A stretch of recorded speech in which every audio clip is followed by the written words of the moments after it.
Defense team ni Duterte natanggap na ang unang set ng ebidensya mula ICC. Naritong news scoop ni Kim Gomez.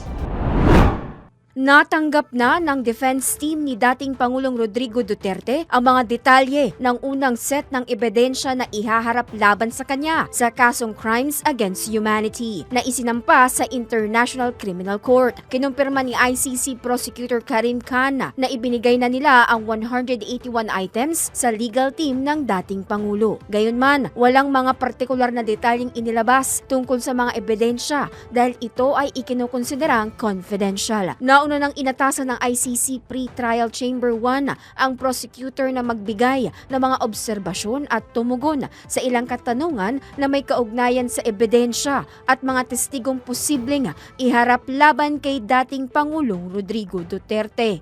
At yan ang news scoop, Kim Gomez, nagbabalita ng tama, naglilingkod ng tama.